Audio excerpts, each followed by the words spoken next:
Welcome, dear friend, to Neville Goddard Insights. Settle into quiet now, and listen not with the ear that waits for instruction, but with that deeper awareness inside you that has always known this truth. What I am about to share isn't new information for you to absorb. It's something buried within you that you're simply being invited to recall. This is the oldest law there is, older than any religion, older than every belief system ever built, older than time itself.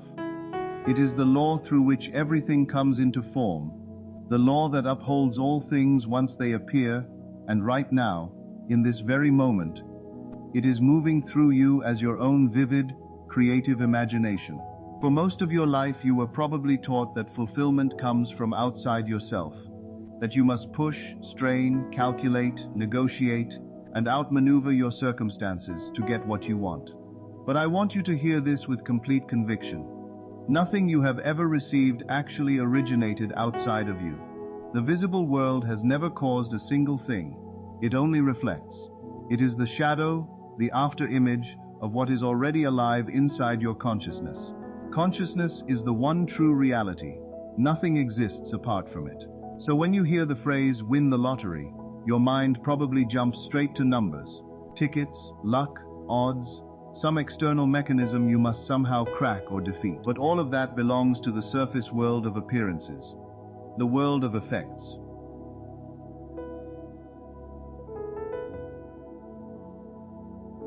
That's not our concern here. Our concern is the invisible kingdom already established within you. The principle at work here is simple, but it is absolute. You never receive what you merely want. You receive what you have quietly assumed to be true. Assumption, held long enough, solidifies into fact. Whatever you feel yourself to be on the inside will eventually take shape in your outer experience.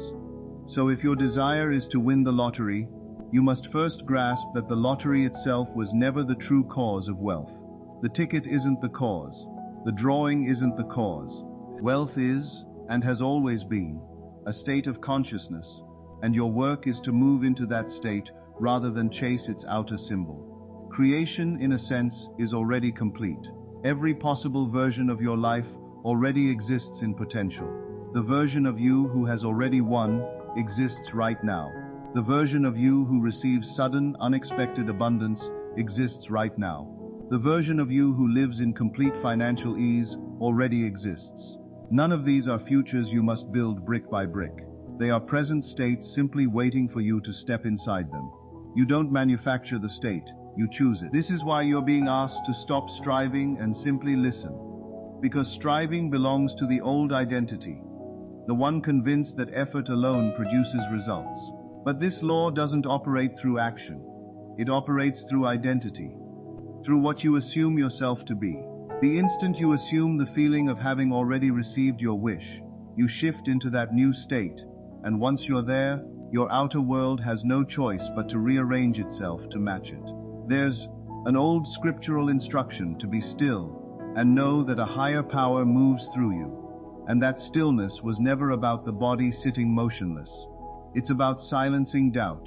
It's the quiet end of the argument you've been having with yourself, replaced by the calm certainty that what you've already assumed is, in fact, settled and true. The phrase, I am, is often called the name of the divine within you, and whatever you attach to those two words, you bring to life. If you say quietly to yourself, I am fortunate, and you genuinely feel the truth of it, fortune becomes your experience. If instead you say, I always seem to miss out, and you accept that as who you are, missing out will keep finding you.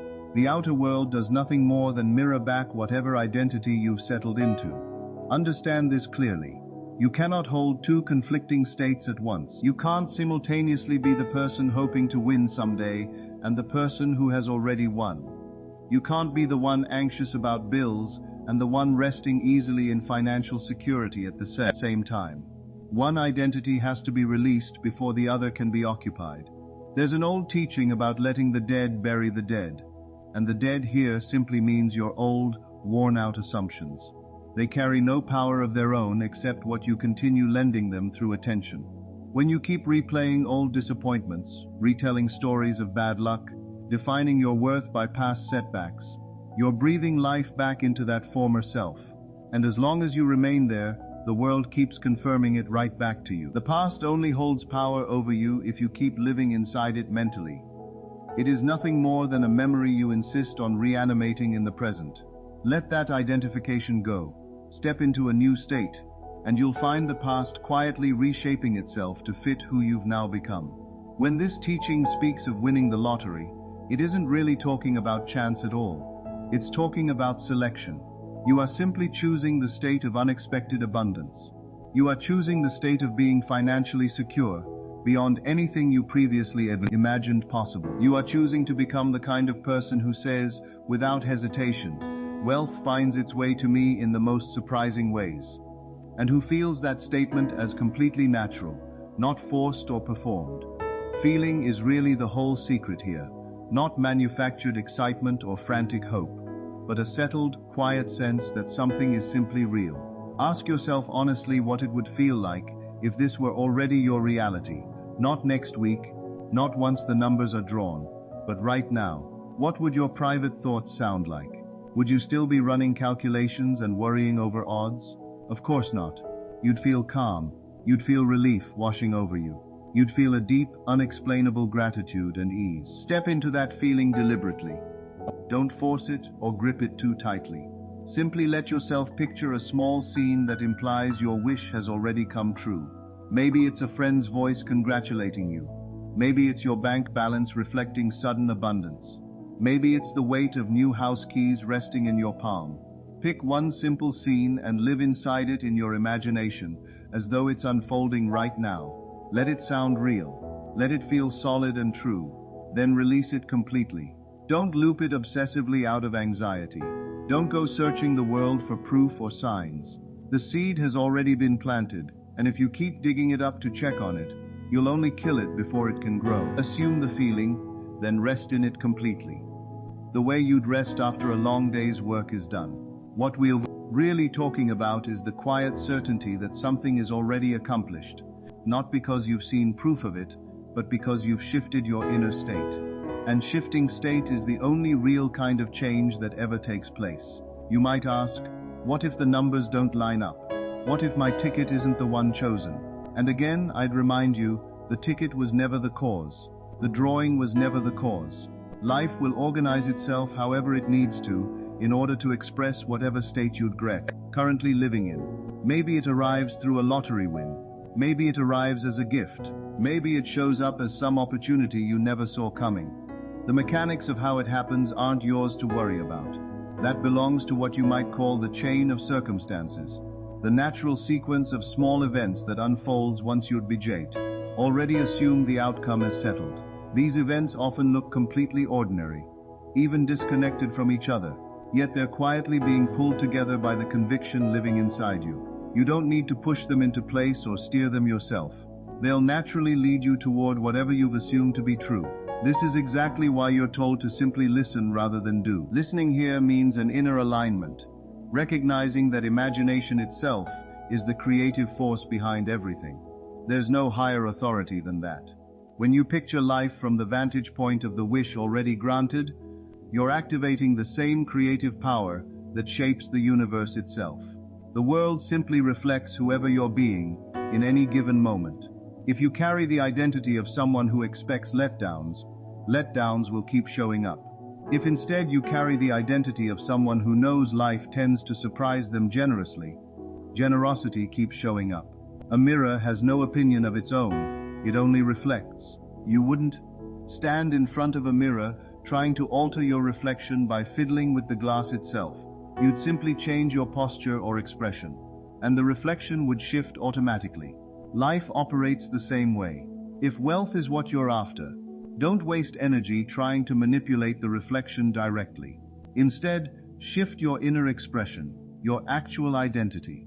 Become, in consciousness, the person who already has abundance. Feel the steadiness that comes with it. Feel the quiet confidence. Feel the absence of fear, and the outer reflection has no choice but to follow suit eventually. There's an old saying that things happen according to your faith. And faith in this sense isn't belief in some distant deity out there. It's loyalty to the assumption you've privately chosen to hold. It means staying faithful to that chosen state, no matter what current appearances suggest. Appearances themselves are only the delayed output of states you held earlier. Don't let them rattle you. They're merely an echo of what you used to believe. Stay anchored in your new state, and eventually that old echo fades away, replaced by a fresh sound that matches who you've become. You're not actually at the mercy of luck or chance here. Probability is really just the reasoning of your former self. Your emerging self understands that consciousness always comes before experience, never the other way around.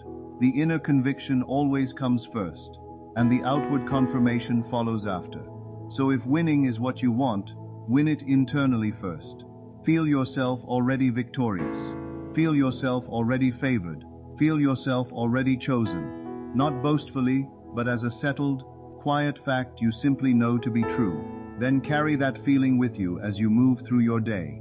There's no need to announce it, defend it, or argue anyone into believing it. Just embody it. The moment genuine assumption takes hold, something subtle shifts inside you. A calm settles in. You stop feeling the urge to force anything into happening. That shift itself is the sign you've truly entered the new state. And once you're there, it has to eventually show up in your outer world, because the law itself has no personal bias. It doesn't play favorites and it doesn't judge anyone. It simply answers to whatever state you occupy. Stay faithfully in the state of fulfillment, and fulfillment will eventually take physical form. So let me say it plainly one more time. Winning was never an event to wait for. It's a state to inhabit. Wealth was never really about a dollar amount. It's an identity you step into. The lottery itself was never the actual cause. It's only one possible channel for expression. Consciousness alone is the true cause behind everything. Let go of the version of you that doubts. Let go of the version of you obsessed with calculating odds.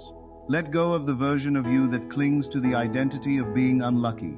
Allow that old self to fade away simply through lack of attention, and step fully into the version of you that already knows life is responsive and cooperative. Stay loyal to that inner knowing without exception. There's no need to struggle, strain, or force any of it.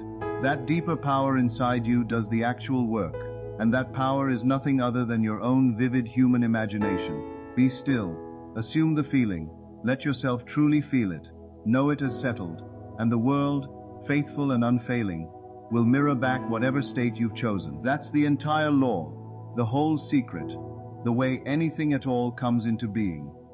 Remain here in this stillness a little longer, because real transformation happens here, not through effort or anxious repetition, but through a quiet inward shift in identity that no outside observer could ever notice. You're not trying to attract anything toward yourself. You're not trying to talk fate into cooperating or appealing to some outside force to grant you favor. You're simply recognizing that the power was always inside you, and what looks like winning from the outside is really the visible echo of an invisible decision already made within your red. Once you truly grasp that consciousness is the only real thing, you stop fighting appearances altogether. You stop arguing with facts, because facts are only frozen states, assumptions that hardened into visible form, and since assumption created them, assumption can dissolve them too. The outer world only looks fixed. In truth, it's fluid and responsive, shaped entirely by belief.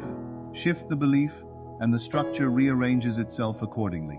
Anyone still asking, how could this possibly happen, is still thinking like their old self, still trusting outside causes, still believing numbers or statistics or circumstance control their fate independently of them. But your emerging self understands that every number, every situation, every seemingly random event is quietly shaped by consciousness, even if that shaping isn't consciously noticed in the moment.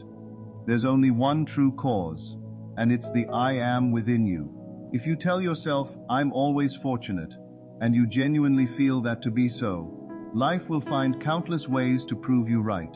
If you tell yourself, I never win, and accept that as who you are, life will confirm that too, just as faithfully. It doesn't choose sides, it simply reflects whatever you've settled into. This is why this teaching only needs to be truly heard once. When it finally lands beneath the surface of thought, and settles into the depths of who you are. You stop needing anxious repetition or constant reassurance. You simply know, and that knowing itself becomes creative. Knowing is nothing like hoping. Hope still looks outward, still waits on something external. Knowing rests quietly inward, already settled. When you step into the state of someone who has already received abundance, you're not pretending, you're selecting from what already exists. Creation is already whole and complete. Every possible outcome already lives within the infinite field of imagination. You're not building a future from nothing. You're simply tuning into a present reality that's already there. Picture your different states as separate rooms inside one vast house, and that house is consciousness itself. Each room holds a different life, a different identity, a different experience. You've likely wandered through rooms of scarcity, fear, and disappointment, and because you lingered there, that's exactly what you experienced. But rooms of wealth, favor, and unexpected blessing exist too, unlocked and freely available. To enter one, you don't rebuild the house. You simply change position and walk through a doorway, and that doorway is assumption. The moment you assume the wish is fulfilled, you've already stepped into a new room, even if the furniture hasn't visibly rearranged yet. Many people slip up by stepping into that new room only briefly, before doubt pulls them back into the old one, imagining wealth in the morning and rehearsing fear by afternoon. You cannot occupy two rooms at once. One will always win out. So once you've truly assumed the identity of someone who has received sudden, unexpected wealth, stay loyal to it, not through gritted teeth effort, but simply because you prefer it. When thoughts of lack try to creep in, don't wrestle with them. Just don't linger there. Gently return your attention to the feeling of fulfillment instead. You don't get rid of weeds by yanking at them constantly. You starve them by simply withholding your attention. Attention itself is what brings things to life. Whatever you keep your focus on, you're essentially feeding energy into. Keep attending to doubt, and doubt grows stronger. Keep attending to certainty, and certainty deepens. Your outer world is really just the harvest of wherever your attention has lingered longest. There's an old saying about the abundance of the heart spilling out through the mouth. And the heart here isn't the physical organ, it's your subconscious mind. Whatever you consistently feel to be true eventually sinks down into that subconscious layer, and has to eventually take visible form. Your subconscious never argues with you. It simply accepts as fact whatever you impress upon it, with real feeling. So impress upon it the feeling of victory. Impress upon it the feeling of financial ease. Impress upon it the feeling of being genuinely favored by life. Not through robotic repetition, but through vividly experiencing it in your imagination. At night, once your body has relaxed and the world has grown quiet, step into a brief mental scene that implies your desire has already been fulfilled. Hear someone tell you, "I always knew you'd win." Feel their hand shaking yours. Notice their smile. Live through that moment as if it's actually happening right now.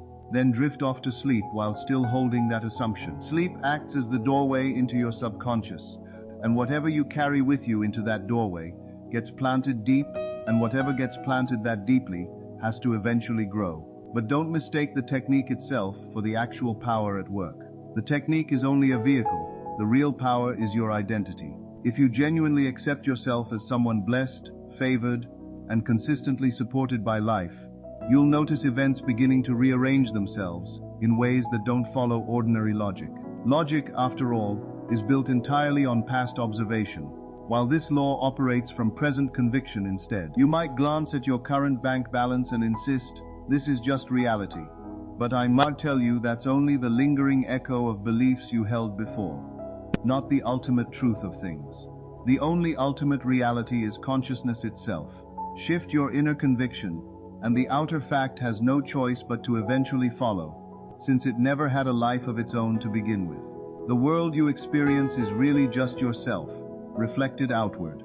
Every person you cross paths with is, in a sense, an expression of the same underlying consciousness mirroring your own assumptions back at you. They play their parts faithfully, not because they're puppets, but because one shared life animates everyone. There's no true separation between you and them. Once you truly grasp this, You stop feeling at the mercy of circumstance and stop fearing chance altogether. You start to recognize that what looks like coincidence is really just the orderly unfolding of a state you've already assumed. So when this teaching mentions winning the lottery, it isn't pointing you towards some specific mechanism. It's inviting you into a state of complete confidence in your own creative power. If the lottery feels like a fitting symbol of sudden abundance to you, use it freely. Just remember the symbol is secondary. The state itself is what's primary. If you were suddenly and completely free financially, how would that make you feel about yourself? Secure? Relaxed? Generous? Then feel exactly that right now, not as some far-off fantasy, but as an already established fact. Your mind might protest and insist, but this isn't actually true yet. That protesting voice is simply your old identity defending its territory. Let it speak and let it fade on its own. You don't need to argue with it at all. Just keep choosing the new state more often than the old one, and the old one will naturally wither away from neglect. States only persist as long as you keep occupying them. Vacate the state of lack, and it literally cannot remain. Eventually, if you stay consistent, the feeling of abundance becomes completely natural to you. You'll stop trying to manufacture the feeling and simply feel it effortlessly. And from that natural place, events will start aligning on their own. Maybe you'll feel a sudden urge to buy a ticket at an odd, unplanned moment. Maybe you'll meet someone who unexpectedly hands you an opportunity. Maybe an entirely different channel opens up altogether. None of that matters. The outer pathway isn't something you need to manage. Your only real responsibility is simply staying inside the state. And responsibility here isn't a burden, it's authority. You carry that responsibility precisely because you are the operating power behind it all. There's an old line about choosing this day whom you will serve. And really, you're always serving some state or another. You either serve doubt or you serve certainty. You either serve lack or you serve abundance. Whichever one you serve ends up ruling your actual experience. Choose deliberately, and once you've chosen, simply be still. The deepest secret in all of this is how simple it really is. Not complicated, not dramatically mystical, just profoundly natural. You've been unconsciously assuming states your entire life. You assumed limitation, and limitation is what you experienced. You assumed you were overlooked, and being overlooked is what followed. Now assume instead that you're deeply blessed, and blessing is what will follow. There's no favoritism built into this law, it simply answers to assumption. So hear this once, and let it settle fully. You're not waiting to win, and you're not merely hoping to win.